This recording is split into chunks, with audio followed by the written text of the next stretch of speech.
Ya, bueno, buenos días, parece. Buenos días.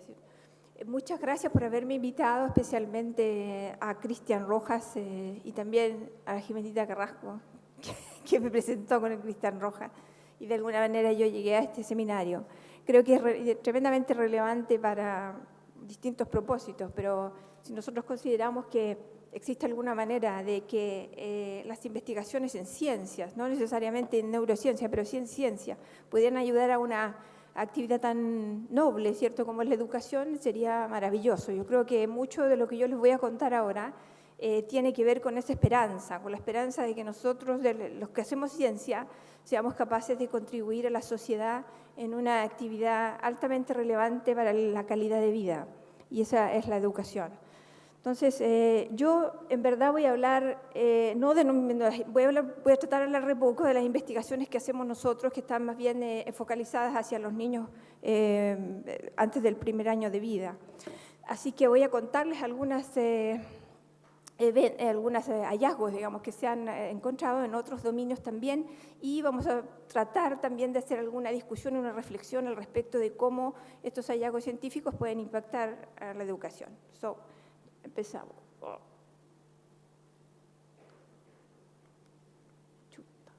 Perdón, ya me equivoqué. Ya, más o menos esto va a ser así. No se asusten porque cada uno es cortito. Y vamos a ver los puentes. Espérense, ahí está ya. El título, ciertos puentes de la neurociencia. Vamos a tratar de hablar un poquito de la neurociencia, la complejidad, de qué significa neuro, digamos, cuál es el componente neuro de todo esto.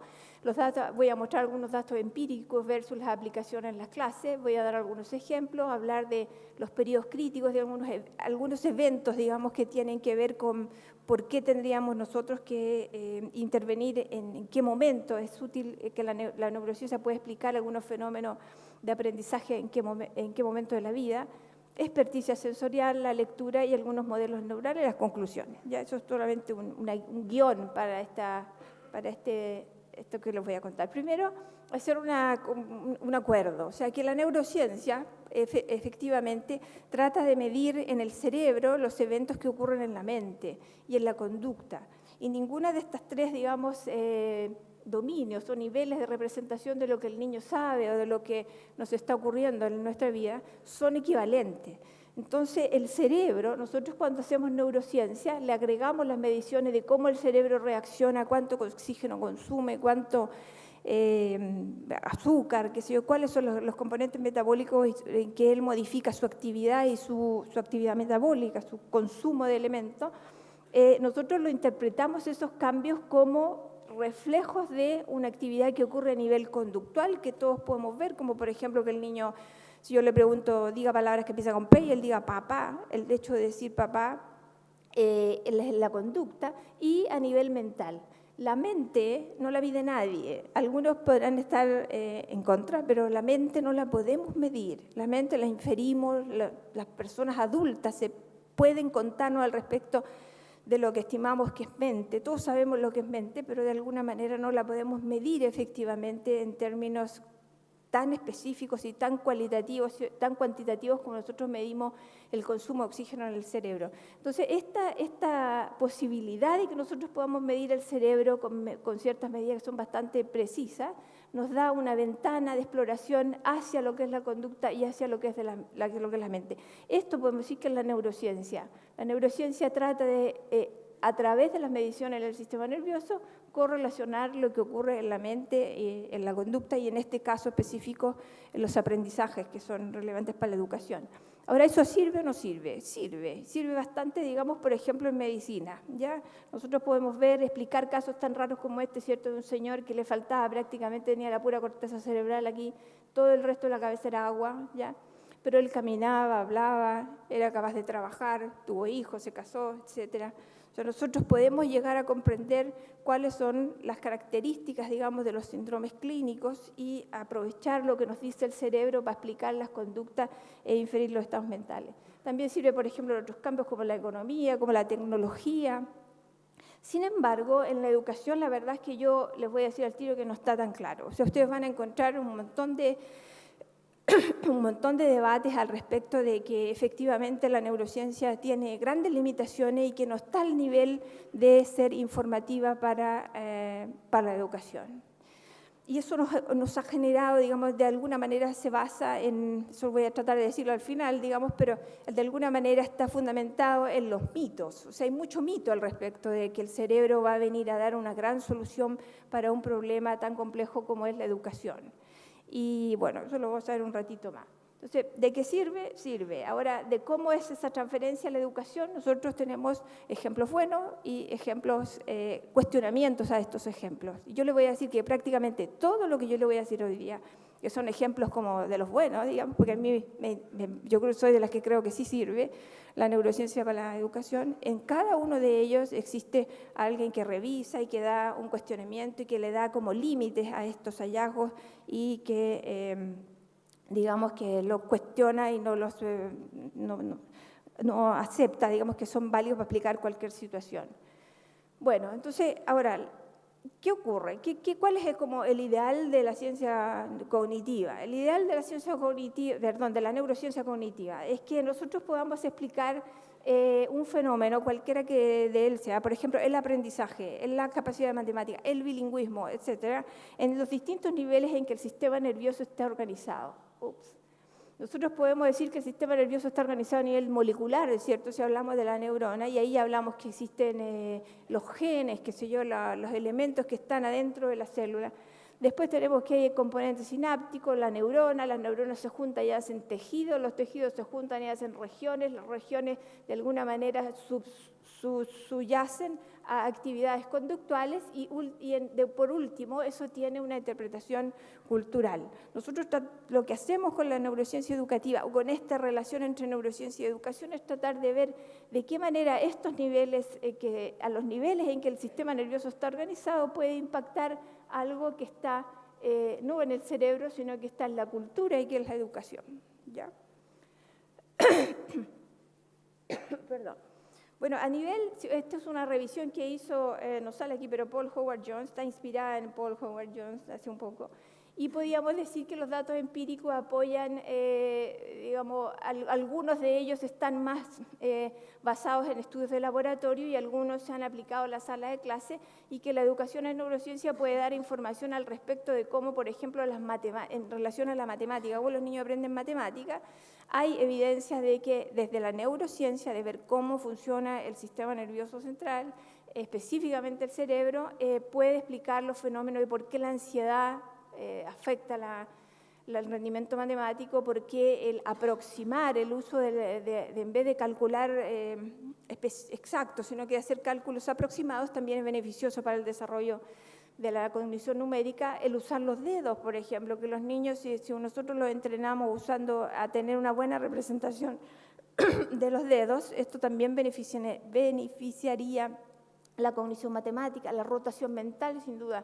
La rotación mental está bastante relacionada con la capacidad, es un buen predictor cognitivamente, es un buen predictor para el éxito en las carreras de STEM, que son las carreras de ingeniería, que tienen matemática y tienen ese tipo que requieren, digamos, de cálculo matemático y espacial para poder realizarse. También tenemos en el caso de la lectura, hay bastante evidencia de que la lectura en el cerebro se ve representada. Yo voy a tratar de terminar esta conferencia, digamos, que yo hablo con un ejemplo a través de la lectura.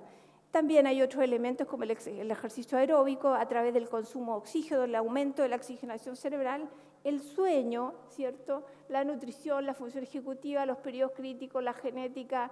Hay genes que podrían estar relacionados con el aprendizaje de ciertas habilidades. La estimulación, ya estas son intervenciones, ¿cierto? ¿Qué pasa si yo soy malo para las matemáticas? Son algunos trabajos que ustedes podrían leer a partir de Cohen-Kadesh, en que a las personas, digamos, tienen problemas de discalculia, le hace una estimulación eléctrica en las regiones parietales y de alguna manera mejoran sus habilidades para hacer cálculos, para manipular los números de manera simple en todo caso. También los gestos ayudan a la cognición matemática y esto podría significar, ¿cierto?, que hay una representación espacial del cuerpo específicamente. Los juegos de video, no neurofeedback. Al menos en todas estas actividades hay estudios en los cuales se ha hecho, digamos, se ve de que hay una ventaja del entrenamiento o la práctica de ciertas, por ejemplo, ciertos hábitos de comer ciertos alimentos en los aprendizajes. A través de eso podría impactarse la educación. Y en algunos de ellos, algunos más que otros, hay digamos, diversa cantidad de soporte, de evidencia desde el punto de vista de la neurociencia. ¿Ya? O sea, en algunos casos están bastante pobres, digamos, por ejemplo, el efecto de los juegos de video específicamente en la educación, en el aprendizaje y la educación, todavía está muy reciente como para tener un modelo al respecto de cómo podría funcionar, cómo el cerebro nos podría dar alguna información al respecto de cómo los juegos de video impactan la plasticidad en el cerebro. Bueno, yo voy a proceder a contarle algunos ejemplos de esto que están rojitos, ¿ya? Esto de aquí lo vamos a hablar desde una perspectiva de nuestro laboratorio, para contarle un poco lo que hacemos nosotros en el laboratorio. Bueno, en relación a comer, voy a pasar un poquito rápido de esto, no voy a hablar de todo lo que se sabe, de todo lo que hay que comer, pero sí efectivamente un elemento crucial, ¿cierto?, que es un ejemplo de que comer hace bien, es que la ingestión calórica suficiente, el comer suficientes calorías, ¿ya?, especialmente, por ejemplo, el efecto de un buen desayuno en el rendimiento escolar de clases, eso está bastante probado. Y ha servido para evaluar, digamos, por ejemplo, la manera en que el cerebro reacciona cuando tiene que poner atención, como bien comentaba Rosario hace un ratito, ¿cierto?, de que la atención es muy importante. Aparentemente las cosas a las que uno le pone atención se aprenden de manera más efectiva, según algunos modelos. Por ejemplo, la Patricia Kuhl tiene modelos como eso. Y efectivamente habrían buenas costumbres en relación a la ingestión de calorías. También hay algunos que son más discutibles, por ejemplo, el consumo de omega 3, el consumo de ciertos nutrientes, vitaminas específicas que podrían podrían de alguna manera hacer que uno fuera más eficiente el sistema de aprendizaje, como por ejemplo los, entre comillas, llamados nutracéuticos, ¿ya? Acá en Chile hay toda una corriente de estudio nutracéutico que ustedes pueden ver en Concepción, por ejemplo, con el doctor Luis Aguayo, en los modelos animales, y que evidentemente podrían impactar el que uno aprenda o no aprenda. Por ejemplo, acá se ve que la cantidad de hemoglobina favorece a los chicos que están, digamos, en tareas de tipo matemática, en los scores de matemática, los niños que tienen mayor niveles de hemoglobina se correlaciona positivamente con el rendimiento en la escuela en matemática. Ahora, otra cosa que es relevante, que esto sí que es controversial, digamos que hay ciertas dietas que hacen mal, igual como hay dietas, digamos, que favorecerían los aprendizajes o las condiciones para aprender, habrían dietas que serían perjudiciales. Por ejemplo, las dietas que promueven la obesidad, digamos que hay muchos, los niños obesos, no sé si ustedes seguramente van a escuchar o van a escuchar en el futuro de que los niños obesos aprenden mal. O sea, una de las consecuencias de la obesidad es que el niño tiene factores cognitivos menores, digamos, sus capacidades cognitivas están afectadas. Y en los modelos animales se ha visto, por ejemplo, que las dietas que son muy ricas en grasa desensibilizan los receptores de memoria que están muy involucrados en el aprendizaje. Entonces nosotros tenemos que poner atención no solo a los niños a hacerlos comer bien, sino también a tratar de mejorar potencialmente. Esto podría ser informativo para tener un modelo bueno, porque una razón más, digamos, para mejorar o disminuir los índices de obesidad o el consumo de grasa exagerado en nuestros niños. Ya, eso me lo salto. Después, ejercicio aeróbico. En el ejercicio aeróbico existe también también la idea, ¿cierto? Existe evidencia de que efectivamente se mejoran los factores neurotróficos y de la neurogénesis. Lo que hace también es que aumenta la oxigenación local. El hecho de que la persona haga ejercicio aeróbico lo hace que aumente la oxigenación en todo el cuerpo y el cerebro no es la excepción, ¿no? Pero además de eso, habrían otros componentes que son muy importantes a nivel de neurotransmisor que facilitaría, digamos, el desarrollo de las habilidades para aprender. Existe, sin embargo, un estudio acá, les puse uno, este señor, la señorita Valerie Carlson, ¿ya? Es una de las personas que ha hecho revisiones sistemáticas al respecto de cuál es el efecto de la actividad del ejercicio aeróbico en el cerebro, y la verdad les puedo decir que ella llegó a la conclusión después de varios estudios, este es uno de los reviews, este es de 2015, pero hay del 2014 también, es que todavía falta. O sea, no estamos muy seguros de que el ejercicio aeróbico sea así como la panacea y que todos los niños tienen que hacer ejercicio aeróbico, quizá porque si no lo hacen, como que están perdidos. No, la verdad, efectivamente sí, existen situaciones en que el ejercicio aeróbico ayuda y existe una gran cantidad de datos, digamos, en que el ejercicio aeróbico no cambia para nada la cognición, digamos, las habilidades cognitivas de los niños, por lo menos en la edad escolar. Perdón. Bueno, acá tenemos otro, el dormir. ¿Qué pasa con el dormir? Estas son cosas casi como de la abuelita, ¿no? Que la abuelita dice, ay, come bien, no sé, hace tu ejercicio, y si comes y si dormís bien, entonces te va a ir bien. Bueno, aquí estamos a nivel de la abuelita todavía. Pero yo creo que esa es la diferencia entre la de la abuelita, que es muy querida nuestra abuelita, pero la ciencia. O sea, la ciencia no basta solamente con las intuiciones, sino que tenemos que transformar eso y darle peso empírico, digamos, que verdaderamente esté probado a través de un método experimental, ojalá, ¿cierto?, para poder estar seguro de lo que estamos diciendo y cuáles son los límites de lo que estamos proponiendo.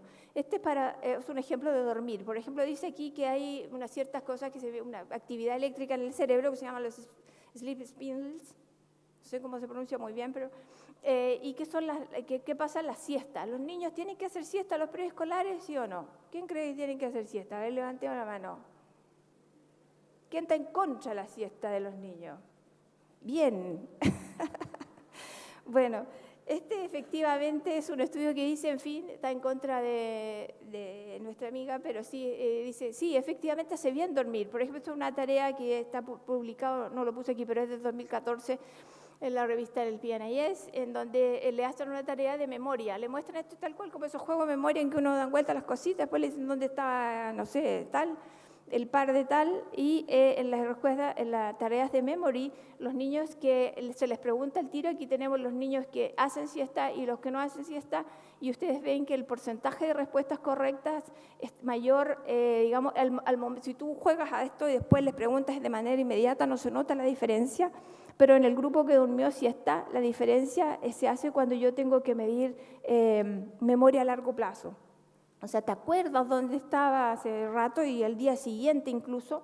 ¿Te acuerdas dónde estaba, qué sé yo, el paraguas acá en la tarea que estaba? Entonces, el efecto, el impacto de la siesta sí tendría, digamos, un efecto en la consolidación de la memoria y en la mantención de la memoria a largo plazo. ¿Ya? A ver. Acá con respecto a los que no hacen siesta, hay un montón de niñitos que no hacen siesta y que las mamás incluso dicen, pero a mi hijo yo no quiero que haga siesta porque en la noche no duerme, etc. Bueno, la verdad es que hay algunos estudios que no tengo porque no sé si están publicados todavía, pero que se han hecho en el laboratorio de Siddhartha Ribeiro, qué sé yo, en que él tiene algunos niños que francamente les afecta mucho hacer la siesta, les complica, y que disminuyen sus habilidades cognitivas, su habilidad como de estar despierto y poner atención, como decía Rosario, después de haber hecho una siesta. Quedan con un estadio como refractario, así como que les cuesta volver a despertarse, y efectivamente en ellos podrían no recomendarse. Quizá la siesta es buena, digamos, favorece según este estudio y otros más que no voy a ponerlos todos, digamos, pero efectivamente hay ciertos casos en los cuales uno se tiene que cuestionar y ver para cada niño, en su situación individual, si efectivamente le está perjudicando el dormir siesta o no. Bueno, yo ahora voy a hablar de los periodos críticos. Los periodos críticos, y voy a hablar de prematuro. Entonces, a mucha gente como que espero que no crean que me equivoqué de charla, porque efectivamente lo que voy a decir tiene que ver. O sea, ¿por qué el prematuro? Nada que ver, ¿cierto? Prematuro en medio de sala de educación, pues sí, tiene que ver. Y tiene que ver en relación a que nosotros hemos tratado de hacer estudios, digamos, analizando la situación del prematuro como un ejemplo, como un experimento natural, si ustedes quieren, de qué ocurre con la expresión de los periodos críticos. ¿Y por qué? Porque los periodos críticos son un elemento que está detrás, digamos, de esto de comenzar a educar temprano. Nosotros tenemos que educar temprano porque aparentemente hay un momento que tenemos que aprovechar, porque si no aprovechamos ese momento, perdimos, algo nos pasa grave que no podemos aprovechar después, ¿ya? Entonces, lo que yo quisiera contarles al respecto de los periodos críticos es de que, bueno, los periodos críticos en los animales son comprendidos como esos momentos en donde los individuos aprovechan bien el estímulo y aprenden de manera más fácil, ¿ya? Con poco estímulo logran una gran eficiencia en el aprendizaje que sea. El ejemplo clásico para el humano es el aprendizaje del lenguaje, en donde pasada cierta edad uno podría decir, hay dificultad para aprender el lenguaje, hay serias dificultades, especialmente lo que significa la gramática y la fonología, y eso define, digamos, de que aparentemente los niños aprenden en los periodos más o menos antes de los 6 años, ¿cierto? Los chicos tienen un periodo en que pueden aprender muy fácil el lenguaje y después tienen cierta dificultad. Entonces, nosotros lo que queremos decir es que si bien existen estos periodos críticos, yo les voy a mostrar que existen, no existen para todas las funciones. Y no todas las funciones cognitivas son periodo crítico dependiente. Hay habilidades que no dependen de los periodos críticos, que se pueden aprender en todo momento, incluso podría ser adentro del útero, antes de que el niño nazca, y evidentemente se pueden aprender y se pueden abrir periodos en los que, entre comillas, críticos también, periodos en los cuales los individuos aprendan hasta avanzada momentos de la vida, o sea, hasta en personas bastante mayores. Bueno, yo voy a contarle un poquito el modelo que tenemos nosotros y qué es el periodo crítico. El periodo crítico en los animales, esto viene del modelo animal, tiene un control bioquímico. Bioquímicamente algo le pasa en el cerebro para que el cerebro se ponga especialmente receptivo a los estímulos que está recibiendo. Y la apertura y el cierre de los periodos críticos es una cascada bioquímica. Por ejemplo, en los animales, esto es el cerebro humano, pero imagínense una rata aquí, un animal, un roedor o un mamífero, la llegada de la luz, en el caso de la visión, la llegada del animal abre los ojos y esto genera que hay un transporte de una molécula que se llama la OTX2 en la retina hacia la corteza visual primaria y esto hace que ahí en la corteza visual primaria maduren ciertas neuronas especiales que se llaman las basket cells, porque tienen forma de canasto, ¿ya? Y estas neuronas son inhibitorias, son GABAérgicas, producen una inhibición de la región en donde nosotros estamos, donde está recibiéndose esa información y gatillan la apertura del periodo crítico.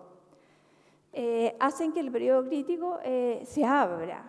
Después, posteriormente, tú dices, bueno, ¿qué pasa si yo me quedo con el periodo crítico abierto todo el rato? No funciona. El periodo crítico tiene que cerrarse también y hay otras moléculas que aumentan en el animal, en el linx número 1, que aumenta, hace que literalmente se forme una especie de red, te fijas alrededor como una especie de proteínas, se empiezan a producir lo que se llama la perineural net, que es una red que bloquea y disminuye la posibilidad de que esta neurona tenga múltiples conexiones y disminuye la influencia de estas neuronas. Ahora, ¿por qué les cuento esto? Porque esta cascada bioquímica de hacer que las basket cells se activen o se inhiban en función a distintas neuronas, se puede modular. En los animales se modula y en los modelos actuales, esto sí que posiblemente no tiene ninguna aplicación actual, pero sí va a tener a lo mejor en el futuro, por eso se las cuento. Específicamente los animales se pueden farmacológicamente, modulando estas cascadas bioquímicas, reabrir periodos críticos en los animales que ya tienen cerrado, que por ejemplo han sido ciegos o sordos por deprivación y con cierta administración de ciertas drogas, digamos, que permiten el aumento de las moléculas que estimulan el GABA, nosotros podemos reabrir los periodos críticos y ofrecer en el animal, ¿cierto?, una ventana de oportunidad. Eso así solo, si pudiera hacerse en el humano sin dejar efectos colaterales importantes, es una interesante promesa de que está dando la neurociencia desde el punto de vista de cómo nosotros podemos controlar los aprendizajes. Bueno, en relación al lenguaje, yo les voy a contar un poquito. El lenguaje tiene una serie de habilidades en el primer año. Los niños aprenden desde que nacen hasta los 12 meses de un niño nacido de término. Desde que nació hasta acá tiene un montón de habilidades lingüísticas de tipo perceptiva. los sonidos, los fonemas, las sílabas, las palabras, y también tiene un montón de habilidades productivas. Los niños primero hacen ruidos que son no muy lingüísticos, después hacen sílabas, vocales, después empiezan a hacer ya sonidos, lo que se llama el balbuceo de la lengua materna. Bueno, ¿por qué les cuento esto? Porque nosotros lo que vamos a ver es aquí. El modelo, ¿qué pasa si el niño nace antes? Porque estos son meses, 0 meses, 1, 2, 3 meses. ¿Qué pasa si yo nazco por acá y soy un niño que nació antes? ¿Esto pasa antes? ¿Ocurre antes? ¿Esto empiezo yo a hablar antes? Ese es más o menos el modelo que nosotros hemos usado para estudiar si la exposición a los estímulos gatilla la apertura de periodos críticos en los humanos, los prematuros, y los hace aprender antes, ¿ya? Bueno, básicamente nuestro modelo es así. Los niños prematuros nacieron 3 meses antes de la época de término, son todos sanos, entre comillas, o sea, eso es muy importante. Nosotros evaluamos prematuros que, aparte de que nacieron antes, que nacieron de 6 meses de embarazo, digamos, no tienen ninguna enfermedad importante ni en ese momento ni ahora. Ahora los chicos tienen hasta 10 años, así que no les ha pasado nada en todo este periodo. Ahora, ¿qué ocurre? El modelo es el siguiente. Si nosotros tenemos una habilidad cognitiva, supóngase que la habilidad cognitiva fuera, por ejemplo, aprender los fonemas de la lengua materna, los sonidos que son importantes en castellano, por ejemplo, ¿ya? Así, entre comillas, solamente para este efecto, yo les voy a contar de que los lenguajes más o menos en el mundo son como 6.500, y los reconocidos. Y hay más o menos 200 vocales y 600 consonantes, pero ningún lenguaje los usa todos. Entonces, tienen que restringir y decir, no, yo uso los que son distintivos en mi lengua materna. Y en chileno, los niños tienen que distinguir 18 consonantes y 5 vocales, ya, básicamente.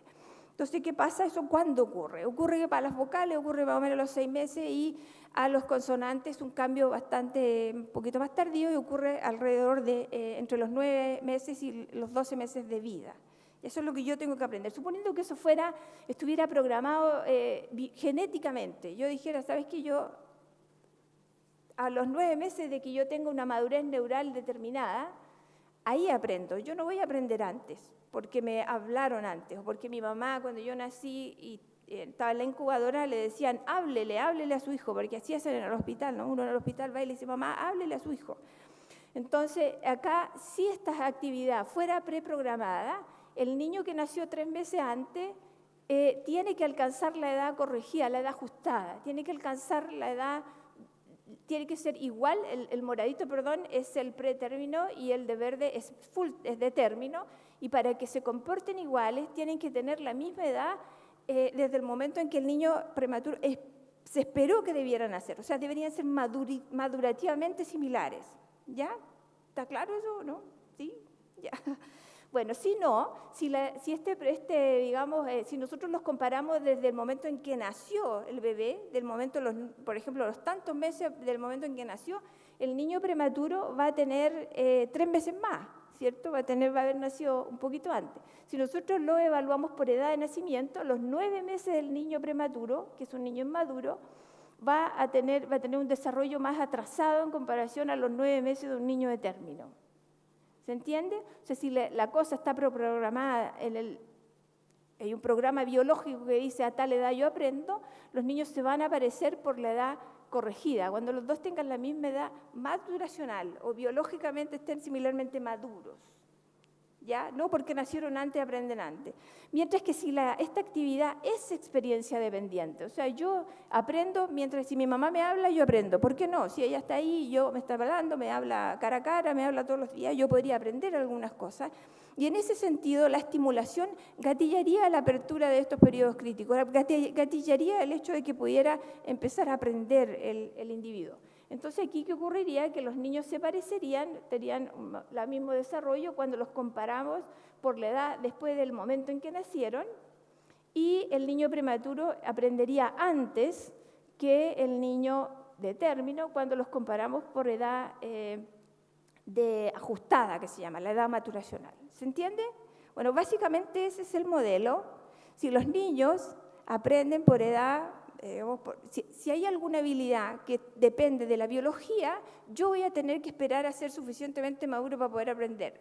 Si hay una habilidad que depende de la experiencia, apenas yo nazca y tenga los sistemas sensoriales posibles de ser estimulado, cuando me llegue la estimulación, yo voy a empezar a aprender antes, ¿ya? Bueno, nosotros hicimos un estudio, hicimos varios estudios, pero yo le voy a contar este nomás, que tiene que ver con los fonemas. Este es el repertorio de fonemas, perdón, el repertorio de fonemas nativos. Como les decía, los niños nacen con mucho, son sensibles a un montón de sonidos lingüísticos que no les sirven para su lengua materna y tienen que aprender, y eso ocurre aproximadamente después de los 9 meses y cerca del año. Acá tenemos una población de niños que hablan inglés y que están discriminando un sonido que existe en inglés y un sonido que existe solamente en una lengua que se llama el tamul o el hindi, ¿ya?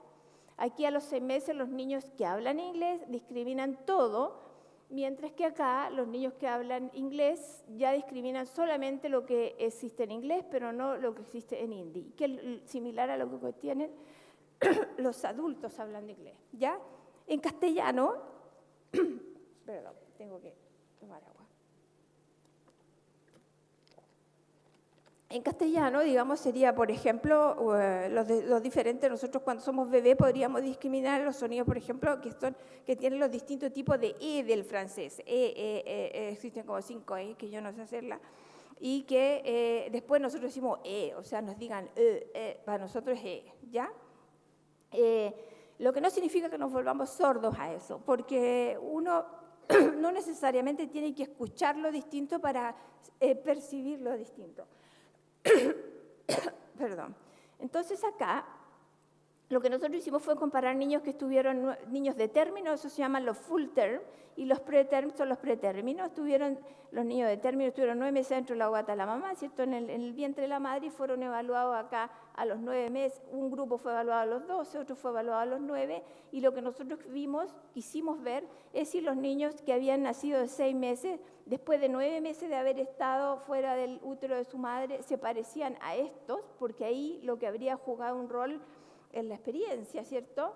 Si este de aquí se parece a este de aquí, es que la experiencia juega un rol, y si el niño de 12 meses, que ya cuando deja de discriminar los fonemas extranjeros, se parece, digamos, a este otro de acá, lo que importa es la maduración. ¿Se entiende? Ese es el diseño del estudio.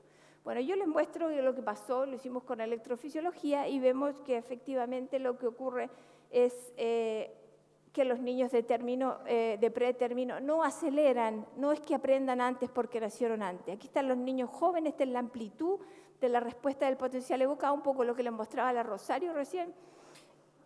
En función a, nosotros hacemos así, hacemos escuchar ba, o ba, ta. Y si el niño hace una distinción y se da cuenta que b y d son distintos, tiene una respuesta que tiene una cierta amplitud. Lo que graficamos aquí es la amplitud, si yo distingo o no distingo en este momento en que son distintos, en que yo tengo que distinguir. Cuando los niños son pequeños, a los 9 meses, ya sea de término o de pretérmino, distinguen igual, mientras que cuando son más grandes, digamos, los niñitos ya tienen 12 meses o 12 meses de edad corregida en el prematuro, lo único que se sigue distinguiendo es el fonema nativo, y el fonema nativo se deja de distinguir. Pero eso ocurre aquí, no ocurre acá. O sea, ocurre cuando el niño prematuro alcanzó, digamos, el nivel de maduración de un niño de término.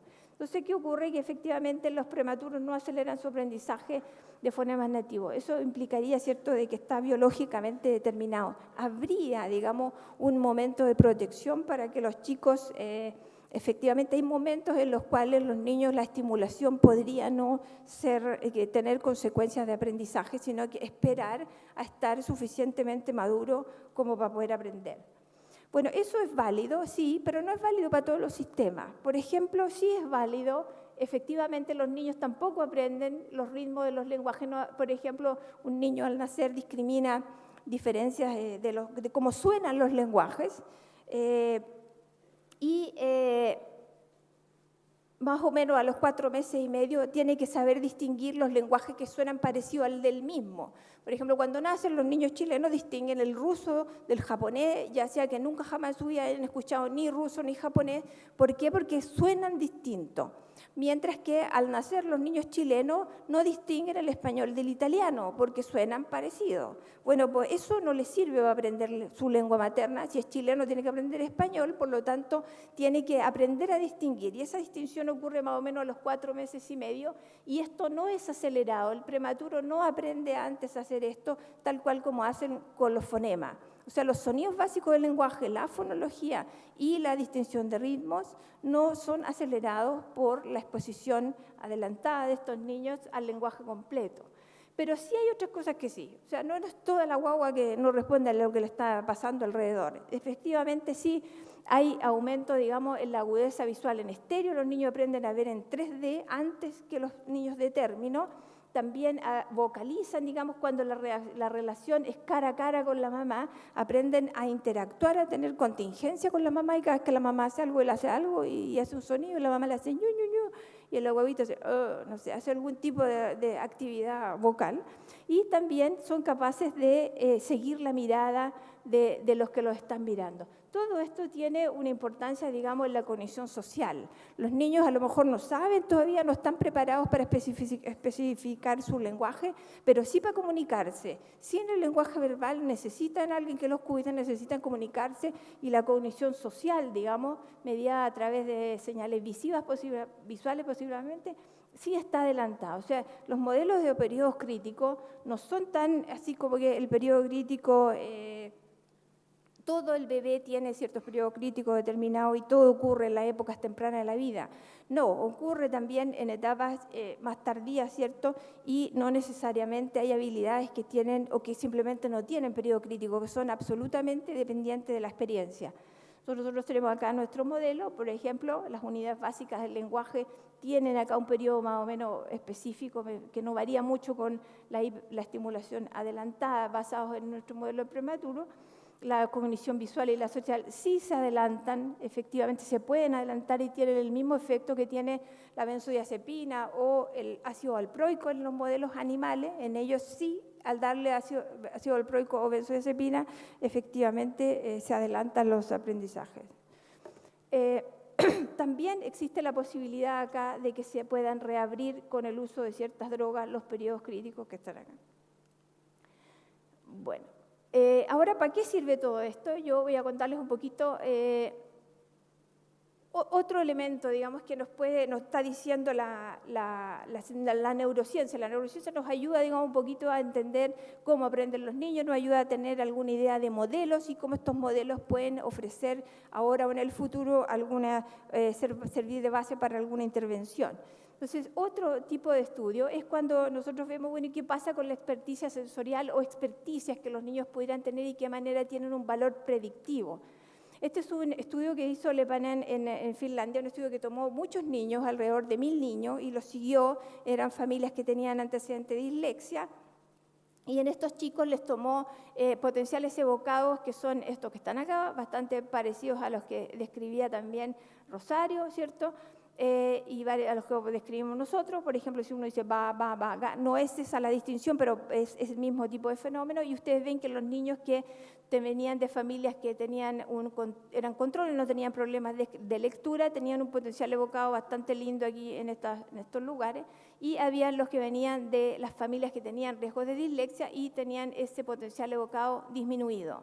Bueno, por los niños en la edad de recién nacidos, estos son niños de 2 días de vida, de 1 o 2 días de vida, los siguieron hasta que fueron al colegio, y en el colegio encontraron de que esta capacidad, digamos, esta amplitud que tenía el potencial evocado, especialmente en esto, lo que se llama en esta derivación del F4, predice las habilidades de escritura y lectura en el 2º grado. O sea, si nosotros a los niños pudiéramos tomar esto y detectar, tener una norma, decir, mira, yo detecto que este niño reacciona bien y este por alguna razón no reacciona bien, podríamos predecir de que en la escuela va a tener dificultades para la lectura, para la velocidad de leer y para el spelling, para la velocidad de letrear.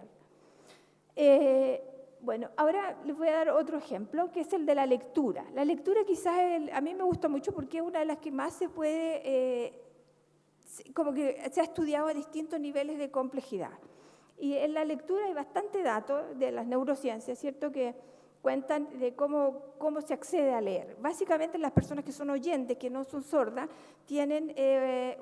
ocupan el lenguaje hablado para poder aprender a leer. ¿Y cuáles son los centros, digamos, que estarían involucrados en la lectura? Inicialmente son los que son para aprender a hablar. Y después le agregamos, digamos, los componentes que tienen que ver con la visión y con la representación de la letra, digamos, ¿ya? Básicamente, este es un modelo que ha hecho la Ghislaine de Anda hace poco, lo que le agregamos es eso. Esto es el lenguaje, ¿ya? Esto son las redes lingüísticas. Aquí hay un input visual de cualquier cosa. Yo puedo ver algo, digamos, los inputs visuales indefinidos. Y lo que ocurre es que cuando nosotros empezamos a leer, desarrollamos unas áreas especiales. Incluso existe como el área de la letra, ¿ya? Y el área de la letra, en donde se representa, como somos expertos en letra, está en una región que bastante se desactiva con las experticias, y esta interactúa con las redes que tienen que ver con el lenguaje. Esto es lo que cambia, por ejemplo. En un niño hay distintas activaciones, un niño de 9 años que ya sabe leer, ves uno de 6 que no sabe leer tanto, y hay áreas también en los que recién están empezando a leer versus los que no saben leer nada, digamos, que solamente conocen las letras, conocen la M, la L, pero no saben leer. Hay diferencias, digamos, en la organización cerebral, hay plasticidad cerebral que ocurre en los niños normales. Pero también existen problemas de lectura. Los modelos de neurociencia han sido bastante buenos para especificar. Hay un montón de trabajo, yo seleccioné algunos, digamos, que muestran cuáles serían los trastornos a nivel neurológico, neurobiológico, digamos, de los problemas de lectura. Voy a poner el caso de la corteza. Por ejemplo, la corteza cerebral, cuando ya una dislexia consolidada, hay una disminución de la materia gris en las regiones, digamos, que son, digamos, está el hemisferio izquierdo, está el hemisferio derecho, pero son las regiones que están como en la parte posterior donde termina la cisura del cilio, que es temporoparietal, ya en los dos lados. También hay una disminución de la activación. Estas áreas no solamente tienen menos materia gris, sino que también se activan menos cuando los niños o los adultos tienen que leer, ¿ya? También a nivel histológico, nosotros veíamos, ¿se acuerdan acá un poquito el monito que yo les mostraba? Esto de acá, en todos los distintos niveles en que la neurociencia le gustaría entender todo. Bueno, pues aquí tenemos un nivel que es a nivel de la corteza, después acá tenemos un nivel que es a nivel histológico ya. Hay un trabajo que está hecho por muchos autores, pero entre los cuales quiero destacar al Albert Galaburda, que es chileno, ¿cierto? Y que estuvo involucrado en los primeros descubrimientos, ¿cierto?, de que hay fenómenos de ectopía, y que las ectopías significa que una neurona que tendría que estar por aquí se va para allá y va a terminar en un lugar que no le correspondía. Y eso es bastante frecuente, si bien no es específico de dislexia, es bastante frecuente de observar en los niños que tienen, en las personas que desarrollan dislexia. Y este cambio ocurre tempranamente. Los cambios ectópicos, la migración neural ocurre en el segundo semestre del embarazo. O sea, uno de guagua, digamos, podría estar ya, y si que existiera la posibilidad de identificar ectopías, podría estar identificando, ¿cierto?, factores de riesgo para la lectura en la etapa posterior. Otro es la dislexia, ¿cierto?, el procesamiento temporal. El procesamiento temporal, leer es temporalmente, requiere una integración temporal muy importante porque los ojos se van moviendo en el tiempo, ¿cierto? Tengo yo que ir integrando lo que veo, además transformarlo en las personas que somos oyentes, lo que hacemos es transformarlo al sonido y que no se nos olvide lo que leímos recién para poder entender todo el resto, ¿cierto? Eso requiere un procesamiento de integración temporal bastante importante. Tenemos acá, yo voy a destacar dos sistemas que han sido involucrados en problemas de procesamiento temporal en dislexia. Uno de ellos es el sistema magnocelular, que es el que es un sistema visual que tiene que ver con la percepción del movimiento, digamos, de los cambios rápidos que ocurren a nivel visual, y eventualmente existiría un sistema magnocelular también a nivel auditivo. Acá tenemos qué pasa con los niños. Si uno dice, bueno, el problema está en lo magnocelular, ¿a dónde está? Bueno, aquí hay una comparación entre la histología, esto también de nuevo es a nivel histológico, ¿cierto? ¿Qué pasa con el sistema magnocelular en un chico, digamos, que no tiene nada, y los que tienen acá, los que tienen dislexia? Hay una diferencia estadística también. También a nivel de procesamiento temporal, una cosa que es difícil de hacer es que tenemos que ser capaces de integrar la información en el tiempo. tenemos que ser capaces de seguir, por ejemplo, si nosotros creemos que la lectura está basada en nuestra capacidad para percibir el habla, que tiene mucha relación en el habla, nosotros tenemos que ser capaces de seguir a alguien que está hablando. Por ejemplo, si yo hablo súper rápido, así, ustedes tienen que ser capaces de ir integrando en el tiempo distintas unidades. Yo le estoy diciendo fonemas acá, esto está en inglés, pero comfortable, qué sé yo, tú dices, hay eventos que ocurren a nivel de 30 por 40 Hz. Cuando yo estoy súper apurado ya y hablo, pero a toda velocidad, ocurren 40.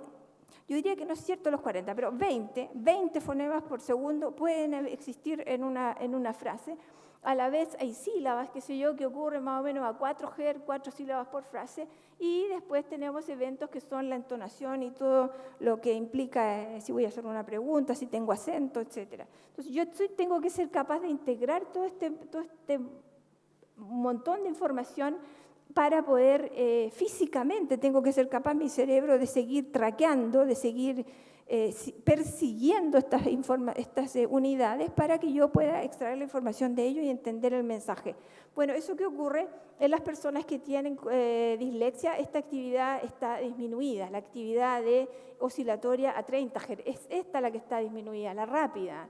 La gente aquí sigue la sílaba, sigue las entonaciones, es capaz de hacer na, pero cuando la cuestión se pone muy rápida, ahí se pierde y hay un problema, digamos, de seguimiento, de muestreo, de sampling, digamos, de cantidad de cosas que yo soy capaz de procesar en el tiempo.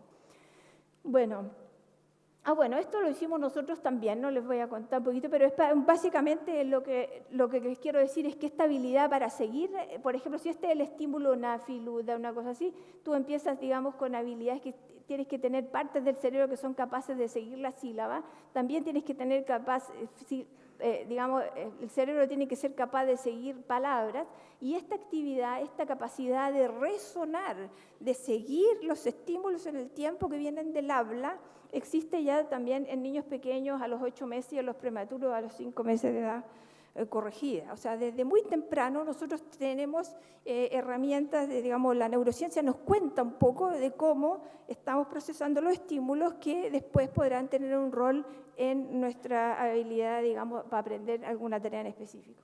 Finalmente, la dislexia y la conectividad, el compromiso de la conciencia fonológica, tendría más bien, el problema no estaría en la conciencia fonológica quizás, no es el problema de que yo no escucho la P de la B, no siento la diferencia, yo tengo bien mis fonemas, pero es un problema de conectividad, es la conectividad entre los distintos sistemas que estaría afectado. Y eso se ve también acá, en que los niños que tienen dislexia tienen un menor volumen en el fascículo arqueado. El fascículo arqueado era este que aquí está representado esquemáticamente, una serie de conexiones, digamos, que existen entre los centros que también se conocen como Wernicke y Broca, ¿ya? Bueno, finalmente hay... ¿y queda 1 minuto? ¿5 minutos? Ya, 5 minutos.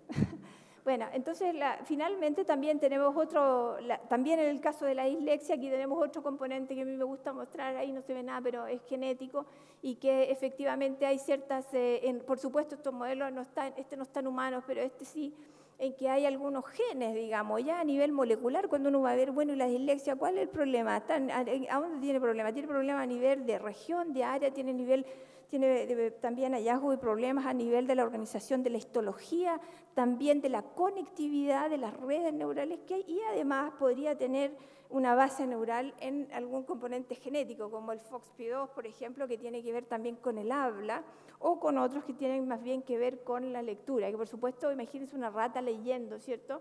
No es exactamente equivalente a un niño leyendo, pero sí tendríamos un modelo animal de lo que podría ser la representación de la unión, digamos, entre el sonido y la letra, ¿ya? Otra cosa interesante es que a pesar, hay muchos de estos problemas como la dislexia, ¿cierto?, que también se puede mejorar. O sea, ¿para qué sirve la neurociencia en este nivel? Para ver, por ejemplo, impacto de remediación, de terapias de remediación. Tú puedes ver que en el caso de un niño que tiene dislexia, que es típicamente lector, este es un niño que tiene dislexia que no le hicieron ningún tratamiento, y este es un niño antes del tratamiento, digamos, y este después del tratamiento. O sea, hay un impacto que también se puede evaluar con los métodos de neurociencia. O sea, la neurociencia nos puede ayudar a entender por qué ocurren los fenómenos, nos puede ayudar a entender también por qué, digamos, están funcionando o cómo están funcionando las remediaciones, las terapias que hacemos. Y finalmente nos permite actuar como a nivel cultural, ahí en la parte de arriba, ¿cierto? La dislexia no es lo mismo en distintos idiomas. Si tú hablas inglés, existe mucha dislexia. ¿Por qué? Porque los lenguajes no son transparentes, la fonología no es transparente, digamos, existen muchas maneras de escribir I en inglés, ustedes saben mejor que yo inglés, pero el I se puede escribir de distintas maneras, mientras que el castellano no. Nosotros tenemos prácticamente una o dos maneras de escribir I latina y I de la otra, ¿cierto? Y qué sé yo, entonces eso hace que haya mayor porcentaje de dislexia en francés que, por ejemplo, y en inglés, ¿cierto?, en comparación con italiano, porque el italiano y el castellano tenemos mayor transparencia entre lo que suena y lo que se dibuja, la letra que representa ese sonido. Entonces también hay un componente cultural. La neurociencia también nos puede ayudar a entender, ¿cierto?, por qué nosotros podríamos usar... porque un niño, por ejemplo, que tiene dificultad para leer, podemos enseñarle un segundo idioma, uno que tenga una transparencia más o menos clara, ¿no?, para hacer intervenciones ya individuales con cada persona. Entonces, el modelo de la dislexia más o menos involucra hallazgos que ocurren en distintos niveles y eso es lo que nosotros estamos buscando, ojalá para todo. Ojalá tuviéramos uno parecido para las matemáticas, otro para la geografía, ¿cierto?, o para los eventuales aprendizajes que se realizan en la sala de clase. Bueno, este es otro ejemplo, no me voy a dedicar a este porque es en detalle, pero es otro modelo de cómo se procesan los números en el hemisferio izquierdo o en el hemisferio derecho, que están basados, créanme, en una gran cantidad de hallazgos de trabajos experimentales, especialmente hechos por el Stan Dean desde los 90. Y bueno, estas son las conclusiones que yo quiero llegar ahora a contarle. Primero, yo creo que sí, yo creo que efectivamente la neurociencia sí puede contribuir a la educación. Quizás no estamos tan claritos como en la medicina o como en algunas otras actividades como los negocios, ya en donde la neurociencia, la neuroeconomía tiene bastante bien aceptada. En educación tenemos posibilidades de seguir avanzando. Nos puede, básicamente, digamos, yo creo que sirve como para entender qué y cómo, qué son los niños, entender qué aprenden los niños, a qué edades, en qué circunstancias, con qué estrategias pedagógicas y cómo lo hacen para poder lograr buenos aprendizajes y malos aprendizajes. De repente no somos capaces de hacer relaciones causales directas y tampoco podemos decir que la neurociencia lo explica todo. Evidentemente hay un montón de factores. Para todos estos ejemplos que yo les puse hay varias revisiones y, como les contaba, comentarios en contra, digamos, diciendo, mira, sí, esto funciona, pero no funciona, dice yo, en tal y cual circunstancia. Eso existe, o sea, tenemos que estar abiertos a que la neurociencia es una herramienta más, que es una herramienta que está basada en la biología, pero que no por estar basada en la biología la hace ser súper más precisa que otras. Y también la hace sensible a la variabilidad individual. También, por supuesto, aquí ojalá los padres, profesores políticos, ojalá también miren los hallazgos con espíritu crítico y estimulen la investigación, porque hay mucho mito en relación de que la neurociencia va a solucionarlo todo y la verdad es que no estamos tan cerca. No estamos así como para dar una receta. Podemos hacer recomendaciones al respecto de puntos específicos, pero en muchos puntos no tenemos ninguna recomendación que ha sido validada. Y ojalá las validaciones se hagan de manera bastante probadas previamente. Yo quiero decir algo que realmente es político, pero cuando uno quiere poner una vacuna en medicina, lo que hace es que primero vacuna a las ratas, después vacuna a los monos, después vacuna, qué sé yo, unos niñitos por ahí, y después, bueno, dice, cuando ya no pasó nada, ahí vacunémoslo todo. ¿Ya? Yo creo que en las medidas que nosotros hacemos con las reformas de tipo educativas o las reformas, especialmente las que están basadas en neurociencia, deberíamos ser así cautos. O sea, pero ya lo probamos en las ratas, probamos en el laboratorio, vamos a ver qué pasa con el jardín de la esquina, qué sé yo, vamos, y de ahí si funciona, si esto se va optimizando, puedan ser expandidas, digamos, a toda la población escolar. También se deben nutrir, otro mensaje que me interesa decir es que evidentemente los profesores son el alma de toda esta cuestión. O sea, nosotros creo que las personas que trabajan en el aula Hasta aquí las investigaciones fundamentalmente han sido basadas, especialmente en algunos países como Chile, por ejemplo, son basadas en intuiciones más bien científicas, son hechas en laboratorio. Yo creo que le falta la pata más importante, y que es la contribución de las personas que pasan en la sala de clases, de los profesores, de las personas que intervienen en la educación de manera directa. Bueno, esto un poco, hay que tener precauciones, una parte es mito, por ejemplo, aquí les digo mitos, que la música sirve para el aprendizaje, como el efecto Mozart, eso está demostrado que no, que usamos el 10% del cerebro, todos vieron la película Lucy, ¿no? Que espero francamente, para llorar, ¿no? Y el cerebro izquierdo y el cerebro derecho, en realidad no tenemos cerebro izquierdo y cerebro derecho, tenemos dos cerebros y los dos hacen de todo, ¿ya? No tenemos por qué usar esas diferencias. Todo lo que se explica en términos de por qué, yo diría que, por ejemplo, la persona tiene mejor habilidad para leer porque escuchó a Mozart, eso no puede ser, no existe. Nosotros no hacemos explicaciones, conclusiones de ese tipo. De repente en el diario podrán salir así, pero usted, yo diría que seamos cautos, no le creamos realmente al diario. Vamos a leer otro por ahí o tomemos una segunda opinión por último. Y la realidad sí, efectivamente, cómo y qué la neurociencia puede ayuda a explicar la plasticidad neural, algunos pactos, estrategias de tipo pedagógico. Otra cosita, me quedan un minuto. Es que hay gente que dice, no, en realidad yo empecé esto diciendo, hay gente que cree que la neurociencia no sirve para nada. Por ejemplo, John Brewer, una persona que ha financiado una escuela que nosotros tenemos por varios años, una persona maravillosa, digamos que es bastante amplia de mente, y sin embargo, a pesar de que nos financia la escuela que se llama Neurociencia y Educación, dice, en realidad yo creo que la educación no sirve para nada. No puede dar información al respecto de lo que, para un profesor, para una persona en la sala de clase. Por ejemplo, saber que se me activa la corteza prefrontal cuando yo trato de, digamos, pongo esfuerzo cuando estoy haciendo una tarea, es muy interesante, es algo que entiende como el cómo, pero ¿eso para qué le sirve a un profesor en la sala de clase? El profesor no mira, no puede ver la corteza prefrontal de los niños. Ustedes fijan, los puedo poner, no sé, a la luz, a la ventana, a ver, o medírsela, decir, chuta, tiene la corteza más grande. Entonces, esa parte es esencial. Bueno, yo creo que él dice el puente entre la neurociencia y la ciencia, digamos, la educación está lejos, pero nosotros tenemos alternativa. Quizá el resultado no es un puente. Claramente la respuesta no es un puente. Nosotros necesitamos un sistema de puentes. Necesitamos que las conexiones sean, y van a haber puentes más grandes, que sean bastante robustos, y van a haber unos puentes chiquititos, digamos, en que las asociaciones van a ser distintas, en que van a haber gente que se va a salir de un lado para otro y que van a haber variabilidad individual. Y también de repente deberíamos imaginar todavía otro más confuso que es como esto. O sea, a lo mejor los puentes no siguen la lógica de lo que nosotros estamos haciendo y caen, digamos, en necesitamos ser más creativos y tener más oportunidades para poder aplicar lo que tenemos en situaciones que no son necesariamente, respetan los paradigmas experimentales que nosotros estamos haciendo ahora. Bueno, dos más. ¿Puedo mostrarles dos más? Por favor.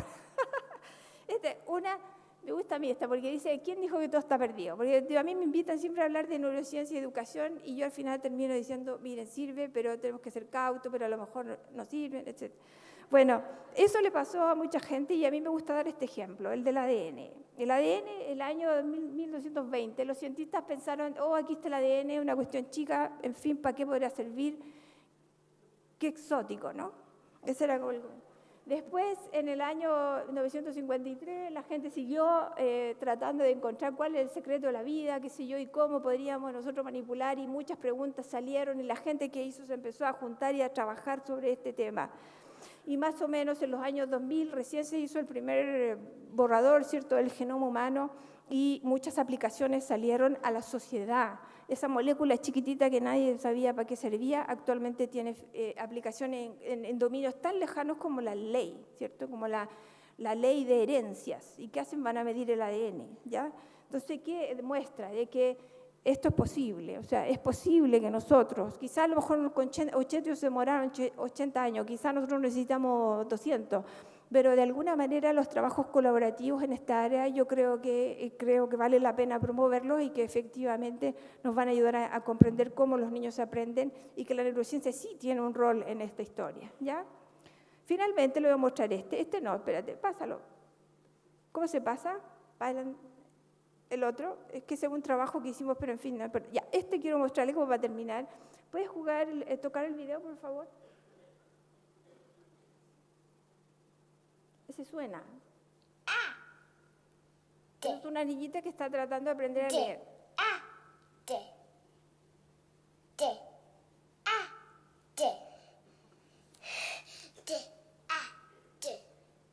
Oh.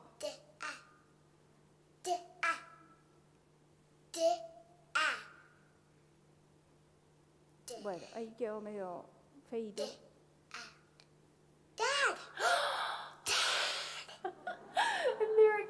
O sea, eso es lo que apasiona, yo creo, esa parte, entender qué le pasó a esa niñita en el cerebro. Yo creo que el cerebro tiene mucho que decir al respecto. Y creo que vale la pena que hagamos el esfuerzo.